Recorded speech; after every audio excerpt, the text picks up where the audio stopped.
to Learn at Work, a webinar series presented by the journal Work, a journal of prevention, assessment, and rehabilitation, published by iOS Press.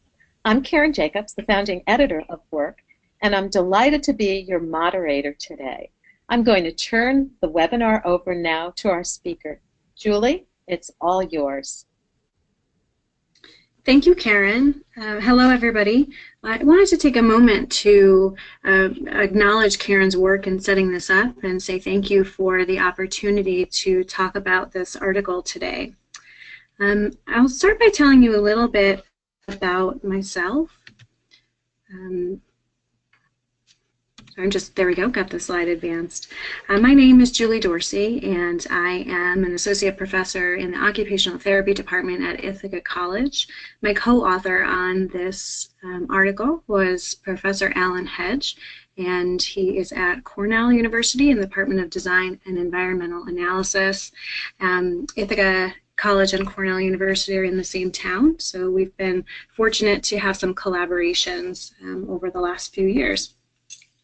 I've been an occupational therapist for 15 years, and my practice and research experience has been in the area of adult rehabilitation and physical disabilities primarily. I really became interested in injury prevention and ergonomics, workplace wellness, when I was working in an outpatient setting, and I was seeing many clients present with musculoskeletal disorders. And when I dug a little bit further, I started questioning, could these have been prevented had we been on the work site earlier or looking at factors that were contributing versus a reactive model. Then my work continued, and about 7 years ago I began my doctorate in occupational therapy and became very interested in the area of green ergonomics, looking at the intersection of sustainable development and the interactions with the people occupying these green spaces in particular. It was a perfect blending of my interests and also my experiences of living in the town that I live in and working on the campus that I work at. We have a strong commitment to sustainability. It's a part of the way of life here. So it really was sort of a natural marriage of all of my professional and personal interests to start to get into research related to green building design.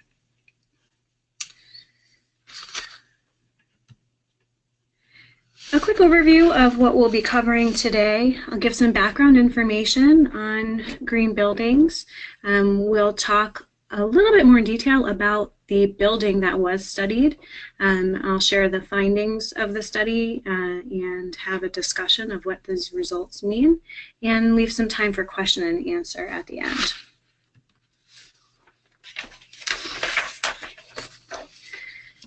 There's been a significant rise in the number of what we call green buildings worldwide. Green can mean a lot of different things, but I like to think of it as sustainability being at the core of the design and operation in these buildings. If we look at definitions of sustainable development, it's often talked about as having 3 pillars, whereas there's the environmental focus, the economic focus, and the social focus.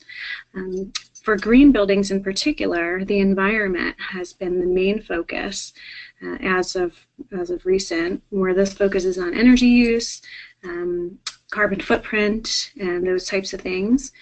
There often is a talk about the economic impact of sustainable development, cost savings to employers, but there has been limited attention to the social aspect or the impact on the people who are occupying the spaces, and here's where we see a strong role for human factors and ergonomics professionals.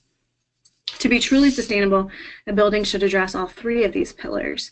It's often been assumed that if things are positive for the environment, then that means they're automatically going to be healthier for people, but this has yet to be consistently proven. I want to spend a little bit of time talking about the LEED rating system. So this is one of the rating systems that's used to certify green building spaces.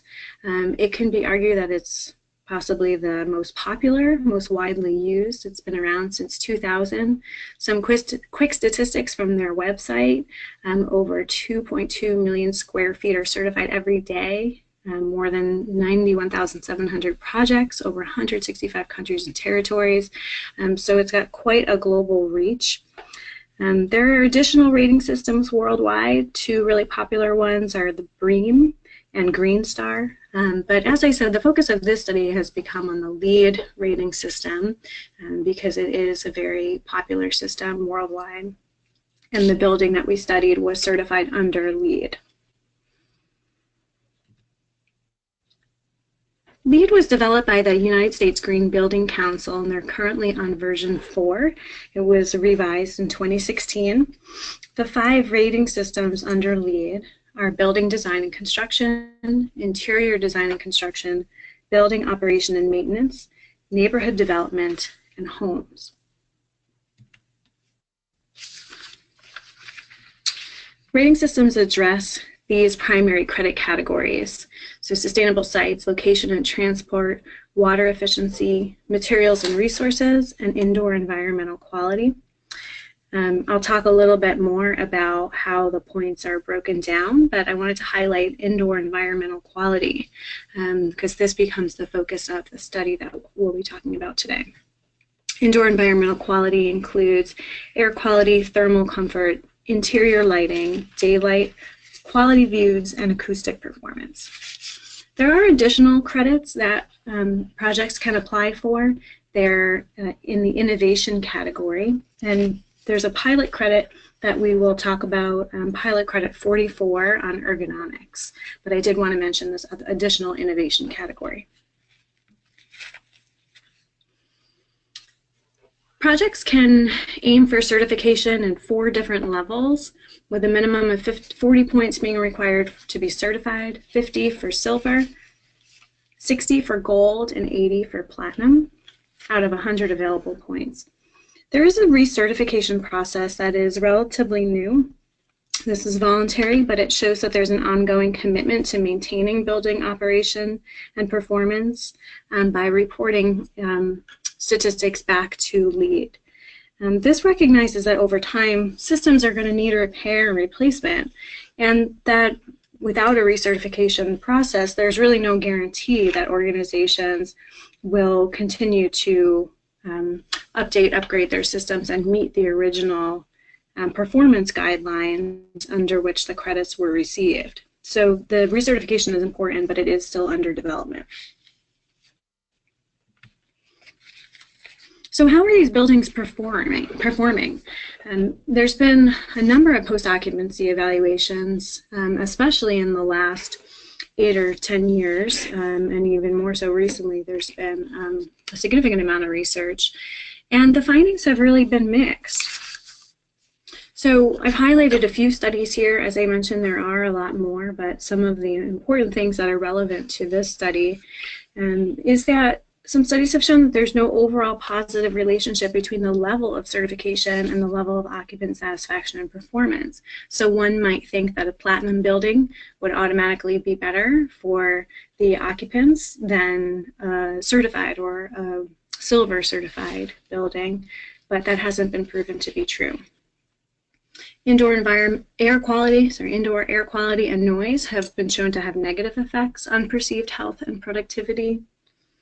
Right? And we've seen many studies that have talked about issues, ongoing issues with lighting, noise, temperature, and air quality in particular. We have also seen a large-scale study that talked about the need for continued attention for acoustic performance and indoor air quality, attention to the interdisciplinary design process, and also the post-occupancy evaluation protocols. There's been a few recent longitudinal studies that are of interest. They're not just of LEED buildings, but of green buildings in general. And the bottom line that we're seeing in all these studies is that more attention needs to be paid to occupant experiences in LEED buildings. It's not a given that because they're good for the environment, that they'll be good for people. And we, as human factors and ergonomics professionals, have a really important role to play here. So the purpose of this study was to take a second look at a platinum certified building that's located on the Ithaca College campus. It's called the Peggy Ryan Williams Center, and it was certified in 2009, and it was new construction. We did complete an initial post-occupancy evaluation in 2011, was published a couple of years later. I'll refer back to some of those results because they're important to the current findings as well. I've got a series of slides here now that will show some pictures of the building so you can get a better sense of what I'm going to be talking about. This is the north facade of the building. You can see the large glass walls. This building is built into a hill, as are many things in Ithaca. The lowermost level that you see is called the garden level, and that is partially below grade. So the back of that building, when you enter, you're actually entering on the first level if you come in on the south side. This building, this north-facing facade, overlooks a large football field and large athletic fields, and also a lake. And that's important when we talk about lighting later and the effects of glare. The offices that are on this north facade of the building are a mix between open partition style and private, and I'll show you a few more pictures of those in a moment. Here's a listing of the offices that are located within the building. In that garden level, we have Graduate and Professional Studies and the Office of Human Resources. Level 1, we have our Office of Admissions, and that's what you're actually seeing in the photo on this slide here is the main open atrium and admissions. Level 2, we have Enrollment Management, Institutional Research, the Registrar's Office, and Student Financial Services. And Level 3, we have Finance and Administration, Legal, the Office of the President, and the Office of the Provost and Vice President.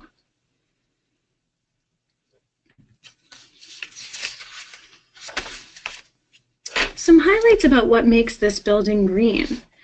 There's extensive use of daylighting, and there are sensors that are used to regulate the lighting and mechanical ventilation, natural convection ventilation, high efficiency envelope to reduce air permeability and minimize heat loss, which is important because we're in a pretty cold climate for about 6 months of the year up here in upstate New York. Ground source geothermal system that's used for heating and cooling. Over 50% of the building's energy comes from renewable sources. There's a variety of shading devices to protect that large glass curtain wall from direct sun. There's a vegetated roof area. There's rainwater collection system, low E coated glass, porous pavement, native vegetation in the landscape, sustainable and low tox materials, and a lot of locally sourced recycled materials, including over 90% of the steel that was used. There's more details available if you look at that link that's listed on the bottom of the slide if you're interested in finding out more details about the building. As I mentioned before, this was new construction and it was certified under version 2.2 of LEED. There's a website that's actually dedicated to this building called the PRWC, Peggy Ryan Williams Center Green Team. This was partially the result of a student project, actually, looking at how to educate the campus on this new building. It was our first LEED Platinum building on campus and one of the first in this area.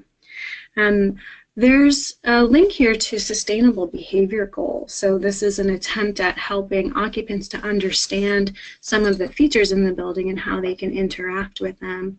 Everything ranging from using reusable coffee mugs and water bottles, getting up and walking during your breaks, using settings on your computers to minimize energy use, developing composting plans, and so on and so forth.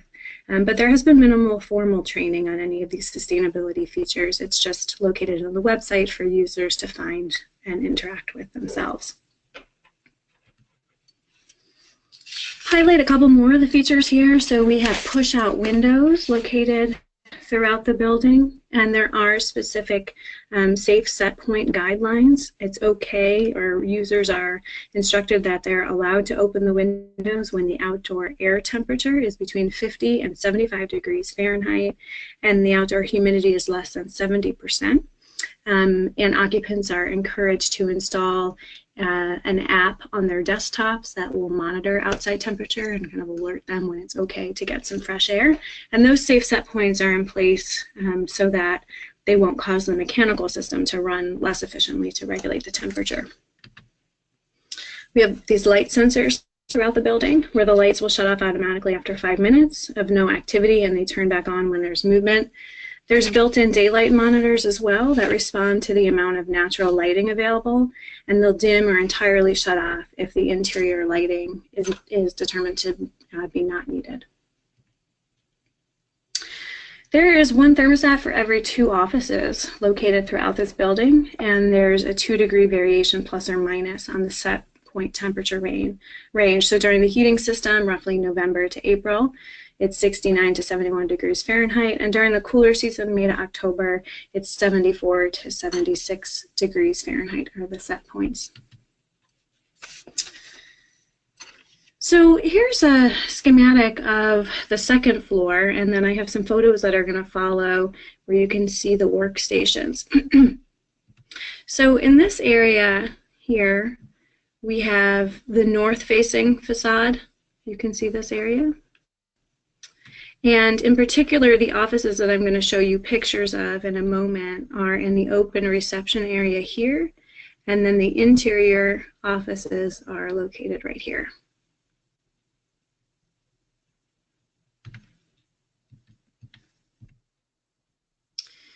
This is an example of an open atrium in the building, so you can see some of the aesthetics and the materials that are used, and some of the layout and the lighting issues you can see right away in this photo.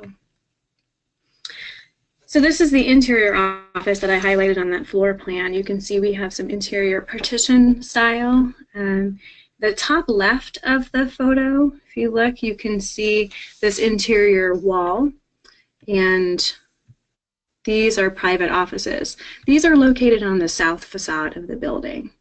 But you can see over top here, these are all automatic dimmer lights, right? And some desk spaces, workstations have private lighting as well. This under cabinet lighting that you see right here.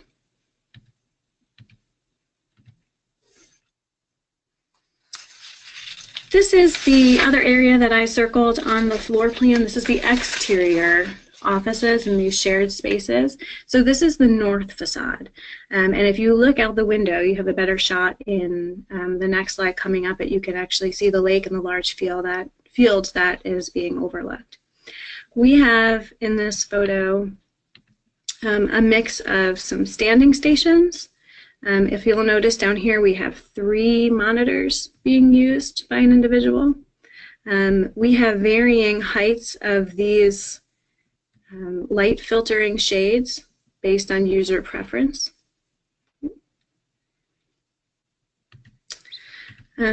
So this in particular is actually the registrar's office in these photos. So there's heavy foot traffic by students here.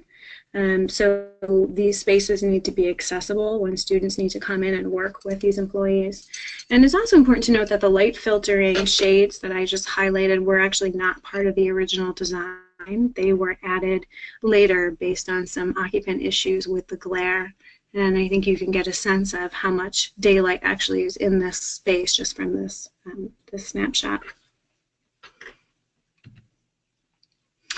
So here's another shot of the view. They're also decorated for Halloween right now, as you can see. So to take note of the fun-loving atmosphere in this office. But again, you can see, if you look straight center on this, some of the beautiful views that they have, and they are very proud of the views, and people really enjoy looking at them. And as I mentioned before, there are some different preferences of how low or high to keep those light filtering shades. And here's one final view. Again, you can really see the beautiful fields.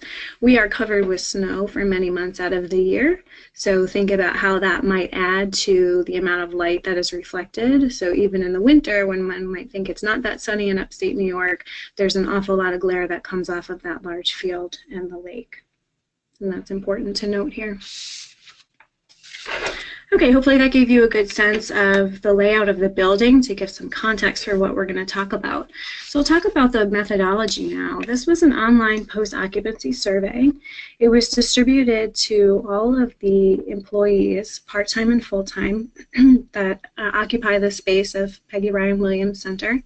It was sent out by electronic communication, so there were some directed emails where the researchers looked up all of the employees that have offices in all of those departments that were listed in one of the early slides, and we sent them emails to recruit that way. And we also posted on the campus online message board system called Intercom.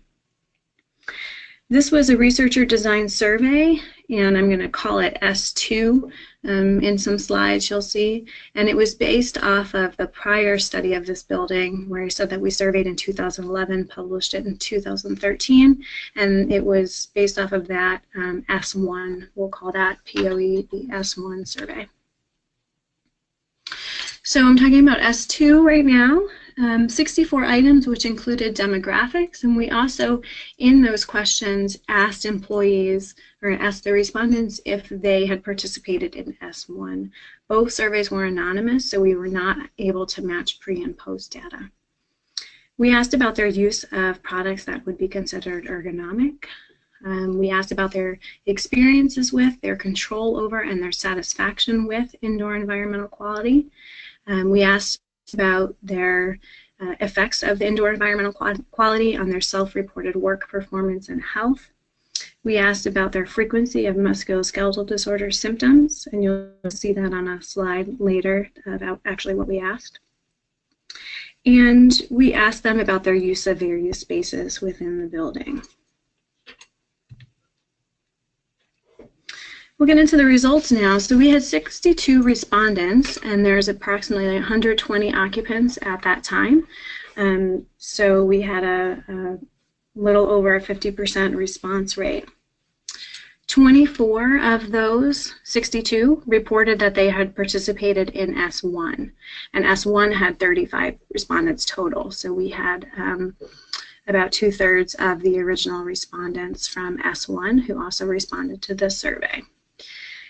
There were no statistically significant differences between those who responded to S1 and those who didn't.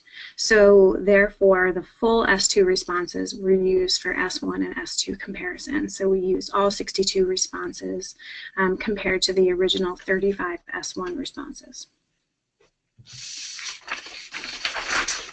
Some highlights of the breakdown of the demographics and description of the respondents. About 74% were female, a little over 67% fell between the range of 31 and 60.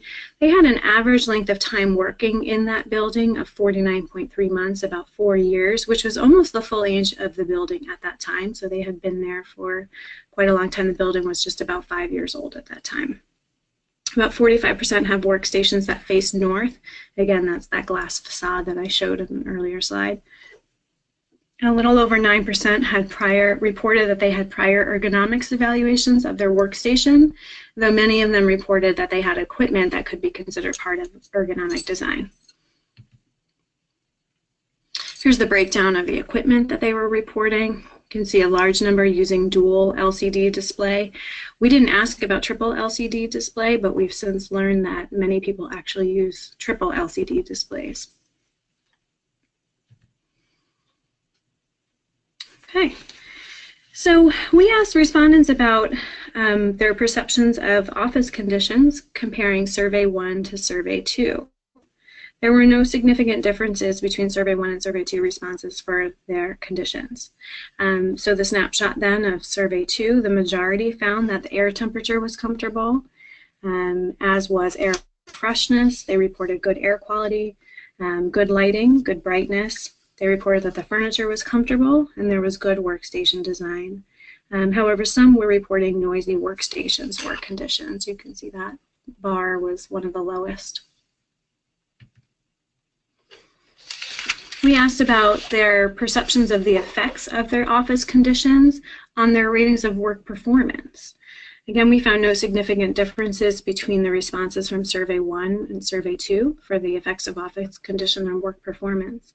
The majority said that work performance was hindered by air temperature and freshness.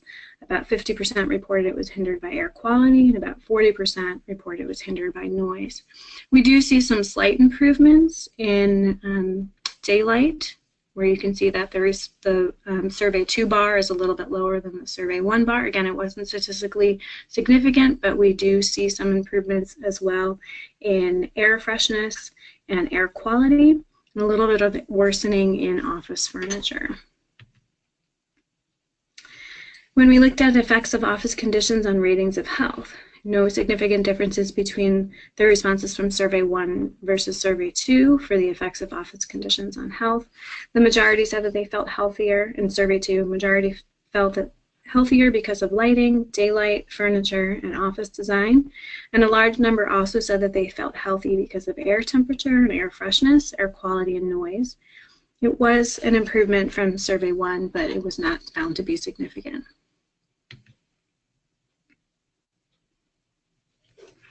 When we look at the effects of office conditions on satisfaction ratings, there was a significant difference between satisfaction with air freshness. You'll see that that is starred, where significantly more people were satisfied with their air freshness in Survey 2 versus Survey 1.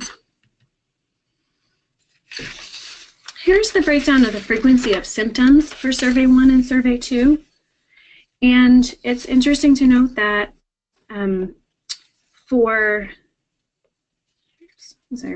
significantly more respondents in Survey 2 reported musculoskeletal disorders, symptoms, and ill health symptoms than in Survey 1. So they were significant in all areas except for wrist and hand ache. You can see they're reporting significantly more headache, eye strain, backache, neck and shoulder ache, coughs, sneezes, and general fatigue.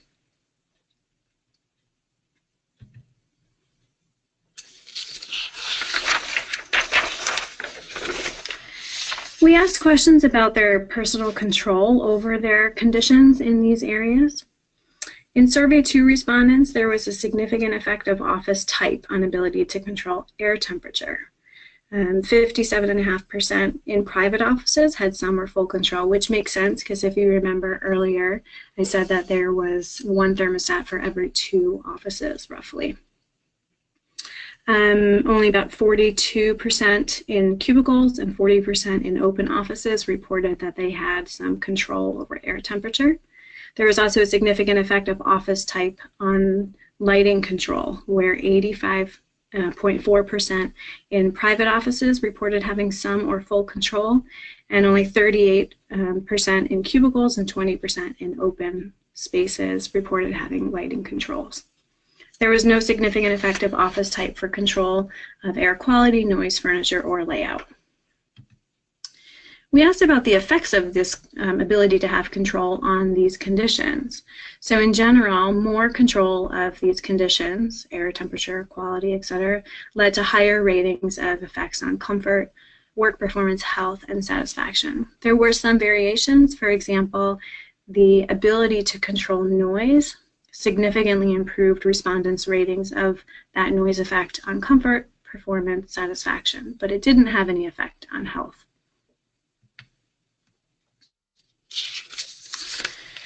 So what does this all mean? What does it mean for us in terms of interpreting the results and moving forward as human factors and ergonomics professionals? Some aspects of indoor environmental quality improved from Survey 1 to Survey 2, as I explained, and this was likely due to some ongoing building maintenance and also response to individual occupant concerns. So, for example, there were some diffusers added to the HVAC outputs for offices so that people weren't having direct either hot or cold air blowing right on them, and those were based on personal discomfort and responses to that. There were some minor adjustments made to workstations. There was some added storage, some different layout and design. There were some workstations that were moved where they were no longer facing the north window, but they were angled at 90 degrees away from that, cutting down on some of the glare and issues there. However, there were no major changes made since Survey 1. So how can we interpret this?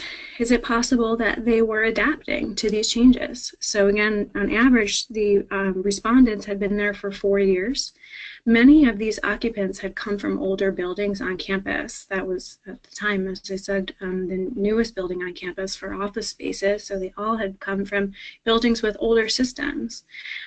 This building had been very highly anticipated on campus, again being the first LEED Platinum building, so users had very high expectations, or it's possible that they had very high expectations for the building performance, which could lead to low tolerance for any system issues or discomforts. They're assuming that there would be no issues moving into this brand new LEED Platinum building.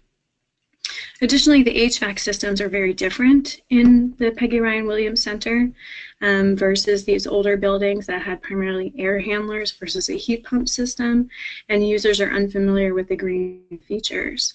And I highlighted that a little bit when I showed the slide of the student project that talked about how to interact with the green features. So that came from a student project that recognized that the users, when they moved into the buildings, didn't really know how to interact with all the green features. Everything from the auto sensors in the bathrooms for the sinks, understanding the differences in how the toilets flush, the rainwater collection systems, and also the heating and cooling, which had some effects in our study on their satisfaction and performance. So over time, it's possible that they've now adjusted to these features, they better understand them, and they may have a higher tolerance, leading to less effect on their self-report for performance satisfaction, comfort, and health. Almost all of the musculoskeletal disorder symptoms were reported to be worse from Survey 1 and Survey 2, again, with the exception of wrist and hand. So this perhaps can highlight the cumulative nature of musculoskeletal disorders.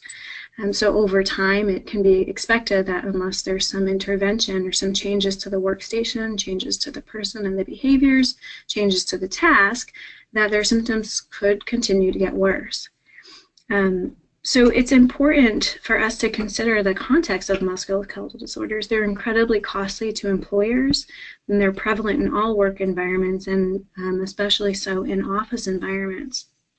In 2015, the Bureau of Labor Statistics reports that musculoskeletal disorder injuries are accounted for 31% of total injury cases for all workers, and they're one of the highest causes of sick days.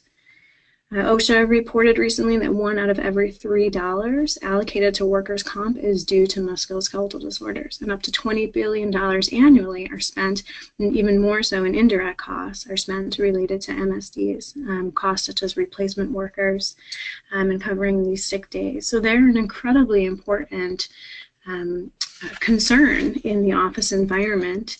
And one of the things that we could do to address this is to encourage green buildings to seek the LEED pilot credit to address ergonomics from the design of the buildings.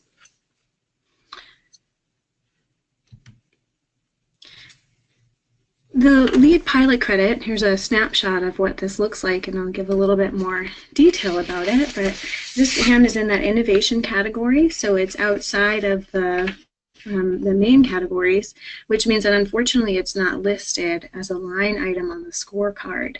And that's problematic because it leads to project managers, designers, and perhaps not knowing that it exists. So we have some work to be done to continue to promote this and to continue to show that it was really important to address ergonomics at the beginning and throughout the life cycle of the building in order to improve occupant comfort, health, satisfaction, performance, productivity, and directly address these musculoskeletal disorders.